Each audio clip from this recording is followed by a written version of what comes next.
খাজা বাবা ভুয়া, আবার বলেন ভুয়া ভুয়া। একবার কয় খাজা আজমিরে, আবার এখানে কয় বাবা খাজা বাবা, ওই খাজা আজমিরে। রাসূলুল্লাহর বংশ তুমি খাজা আজমিরি, তোমার নামে ভুয়া স্লোগান সইতে নাকি পারি। বেটা মুশতাকুন নবী, সুস্পষ্ট কথা শুনে রাখ, খাজা বাবা কখনো ভুয়া নয়।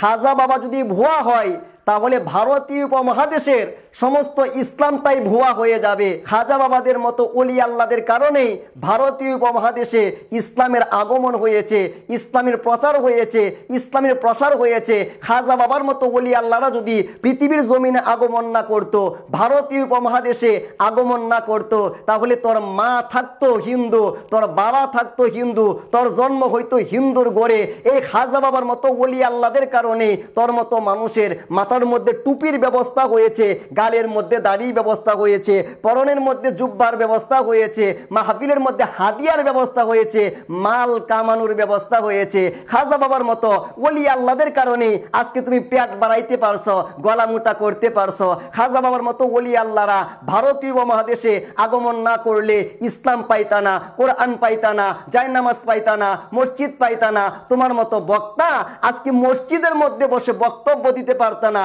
মন্দিরের মধ্যে বসে বসে বক্তব্য দেওয়া লাগতো। সুস্পষ্ট কথা শুনে রাখো, খাজা বাবা কখনো ভুয়া নয়। খাজা বাবা যদি ভুয়া হইতো তাহলে 800 বছর পরেও বিশ্বের মুসলমানেরা খাজা বাবার নাম মনে রাখতো না, খাজা বাবার মহব্বত অন্তরের ভিতরে রাখতো না, খাজা বাবার নামে হাজার হাজার প্রতিষ্ঠান কায়েম করতো না, হাজার হাজার অটো সিএনজি বাসের নামে খাজা বাবার নাম সিল মেরে দিত না। মহান আল্লাহ পাক রব্বুল আলামিন আল্লাহর ওলিদের মহব্বত আগেও যেমন রেখেছেন, এখনো যেমন রেখেছেন, কিয়ামত পর্যন্ত আল্লাহর ওলিদের মহব্বত মানুষের অন্তরে জিন্দা রাখবে। হযরত শাহজালাল রহমাতুল্লাহি আলাইহি ওনার বিরুদ্ধে গৌর গোবিন্দ বিরোধিতা করেছিল, কিন্তু তার আজকে কোনো অস্তিত্ব নাই। খাজা মাইনুদ্দিন চিশতির বিরুদ্ধে পৃথ্বীরাজ বিরোধিতা করেছিল, তার কোনো অস্তিত্ব নাই। মুজাদ্দেদ আল ফেসানির বিরুদ্ধে সম্রাট আকবর বিরোধিতা করেছিল, সম্রাট আকবরের কোনো অস্তিত্ব নাই। তোমার মতো 2 পয়সার মোল্লাও 2 দিন পরে কোনো অস্তিত্ব থাকবে না। তোমার মতো মোল্লা মারা গেলে 100 বছর পরে দুনিয়ার মানুষেরা তোমার মতো মোল্লাকে আর মনে রাখবে না।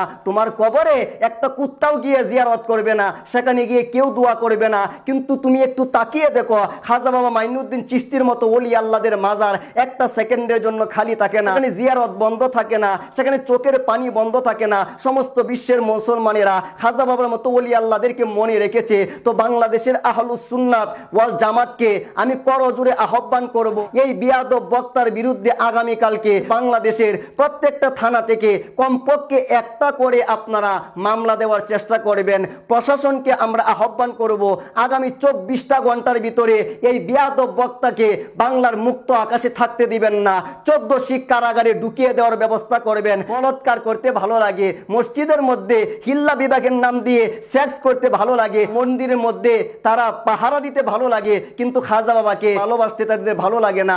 খাজা বাবা মাইনুদ্দিন চিশতি হাসান সানজারি রহমাতুল্লাহি আলাইহি ওনাকে যারা ভুয়া বলবে, আমরা বলবো ওর 14 গোষ্ঠী ভুয়া, ওর পোশাকটা হচ্ছে ভুয়া, ওর দাড়িটা হচ্ছে ভুয়া, উপরে মুসলমানের লেবাসটা হচ্ছে ভুয়া, ভিতরে হচ্ছে শয়তানের কারবার। রাসূল পাক রহমাতুল্লিল আলামিন মুসলমানের সংজ্ঞা দিয়েছেন, আপনি দাড়ি দিয়ে মুসলমান হইতে পারবেন না, মসজিদে বক্তব্য দিয়ে মুসলমান হইতে পারবেন না, ইতিকাফ করে মুসলমান হইতে পারবেন না। তো মুসলমান কাকে বলা হয়? বুখারী শরীফের 10 নম্বর হাদিসে উল্লেখ করা হচ্ছে, রাসূল পাক রহমাতুল্লিল আলামিন ইরশাদ করেছেন, আল মুসলিমু মান সালিমাল মুসলিমুনা মিন লিসানিহি ওয়া ইয়াদিহি। রাসূল পাক বলেন, ওই ব্যক্তি হচ্ছে প্রকৃত মুসলমান যেই ব্যক্তির জবান থেকে বিশ্বের মুসলমানেরা নিরাপদ, যেই ব্যক্তির জবান থেকে অন্য মুসলমানেরা নিরাপদ। আপনি একটু তাকিয়ে দেখবেন, মুশতাকুন নবীর জবান থেকে বিশ্বের মানুষেরা রমজান মাসে নিরাপদ থাকবে দূরের কথা, খাজা বাবা মাইনুদ্দিন চিশতির মতো একজন ওলি আল্লাহ এই বক্তার জবান থেকে নিরাপদ নয়। তো খাজা বাবা মাইনুদ্দিন চিশতির মতো ওলি আল্লাহরা এই রমজান মাসে যেই বক্তার জবান থেকে নিরাপদ নয়, আপনি তার টুপি দিয়ে তাকে মুসলমান বলতে পারবেন না, তার ইতিকাফ দিয়ে আপনি মুসলমান বলতে পারবেন না। এই বেয়াদব বক্তা সম্পর্কে আরেকটা কথা বলে নেই, এই হচ্ছে সেই বেয়াদব বক্তা যেই ব্যক্তি বলেছিল রাসূল পাক রহমাতুল্লিল আলামিনের 40 বছরের আগের জিন্দেগি উম্মতের জন্য কোনো কল্যাণ নাই, এটা অনুকরণীয় জীবন নয়, অনুসরণীয় জীবন নয়। তো যেই বক্তা বলি রাসূল পাক রহমাতুল্লিল আলামিনের 40 বছরের আগের জিন্দেগি, এটার কোনো দাম নাই, এটা অনুসরণ করার মতো নয়, অনুকরণ করার মতো নয়, এটার মধ্যে কোনো রহমত নাই, এটার মধ্যে কোনো বরকত বরকত নাই। এই বক্তাকে 24টা ঘন্টার ভিতরে প্রশাসনকে আমরা আহ্বান করব, আপনারা 14 শিখের ভিতরে ঢুকিয়ে তারপর জন্মের শিক্ষা দেওয়ার চেষ্টা করবেন।